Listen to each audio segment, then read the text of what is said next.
Hey everybody, welcome to your November 2022 Astrological Forecast. A special shout out to my subscribers for your continued support, for liking and sharing and commenting on my videos. If you're new to my channel and you like this video, be sure to subscribe, okay? Check out the links below in the description box. There's one to my website if you would like more information on chart services that I offer. And there is another link to something called Ask Me a Question, which is for those of you who only need to know maybe one or two things about your chart. And there's also a link to my email address where you can just email me and ask me whatever it is you want to know. It's a lot easier that way, okay? So let's get to your forecast. Hi Pisces, welcome to your November 2022 Astrological Forecast. So the big news for you is Jupiter is back in your sign in retrograde motion, okay, up until December.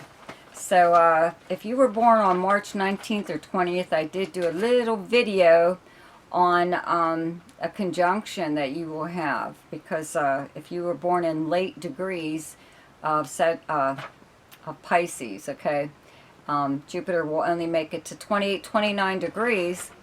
And if you had your natal chart done, you'll look and see that your sun, if you were born on those days, 19th or 20th, you have the sun in 28 degrees or 29 degrees. Anyways, you'll have a conjunction to your sun again from Jupiter.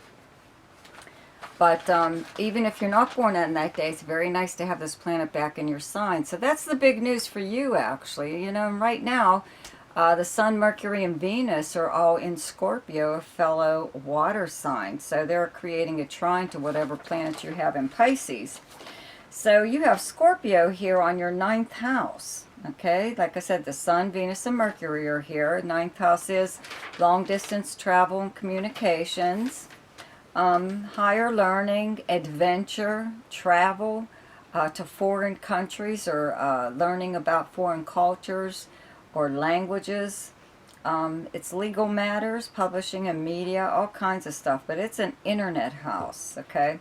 So you may be a little bit more in touch with somebody who lives at a distance, or you may have taken up, let's say, some the ways of another culture, as far as their habits or their customs or something or other. But it's for like a more spiritual outlook, possibly, you know, maybe expanding your beliefs, your philosophy, and whatever, you know, all kinds of stuff here. The 9th house is religious and spiritual beliefs and your philosophy on life, okay? So there is a new moon, full moon lunar eclipse on the 8th in the sign of Taurus, on your 3rd house. That's where you have Taurus. It's directly across from your 9th house where you have Scorpio. And these are both travel and communication houses, okay? An eclipse of any kind usually has, the effect usually lasts longer than just a few days, okay? So you also have the planet Uranus transiting in Taurus in your 3rd house. 3rd house is like your everyday life, the people and places you would encounter throughout the normal course of your day, in your neighborhood, your neighbors. This is also your siblings and cousins, but it's the written word. It's regular postal mail, email, any form of communication. So, you know, you may possibly get some kind of news that's a little bit shocking to you. It could happen in a roundabout way. Could come from a neighbor or someone in your neighborhood. It could be a letter, possibly, though, that you get in the mail, regular postal mail, or an email or something. You know, you could just totally, even out of the blue, hear from someone who lives at a distance, possibly even in another country. Okay, so that's just a possibility right there. But just remember, the effects of an eclipse last a little longer, okay? So also keep in mind, a full moon is the opportunity to bring something that's become an issue or a problem to the surface where it can be dealt with, okay, and then done away with. So because the 9th house kind of holds your opinions And like I said, your philosophy on life. And right now it's like voting time in America, so this could be political. You may have different views with someone like a neighbor or a sibling or anyone actually, you know, and they may know this about you and just decide to try to pick some kind of argument about whoever you support, you know, politically or anything. It doesn't even have to be politics. It's some kind of possible taboo subject that you're not really supposed to discuss out of politeness, right? Because everybody's entitled to their feelings and their beliefs, right?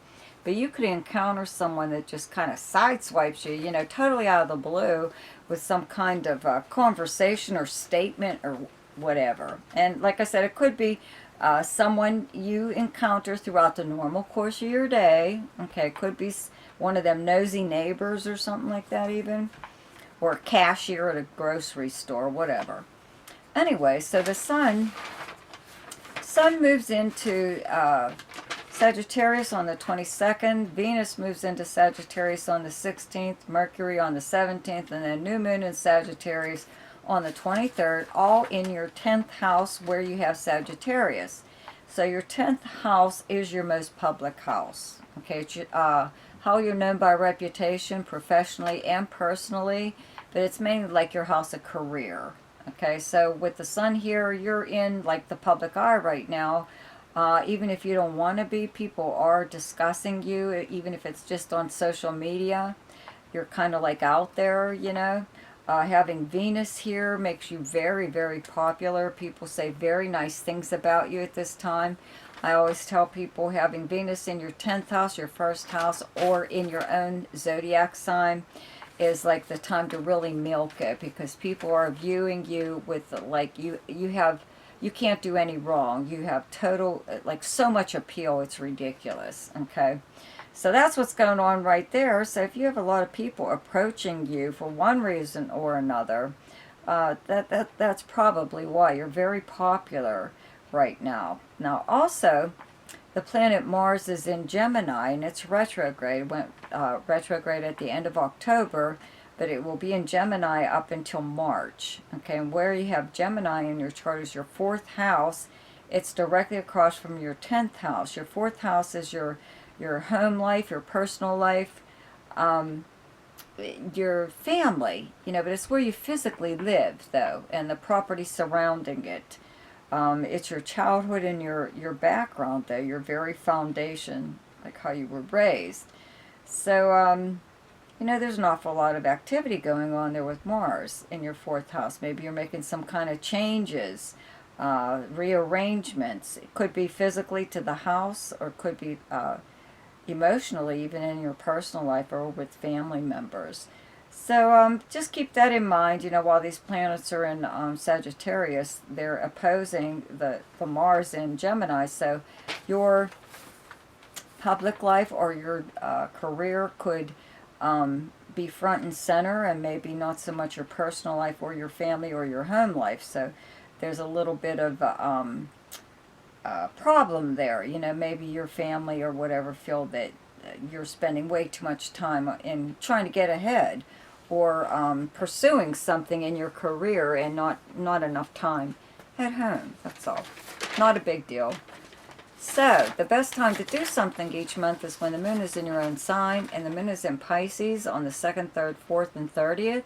The best time to lay low is when the moon is in your opposite sign, and your opposite sign is Virgo, and those dates are the 17th, 18th, and 19th.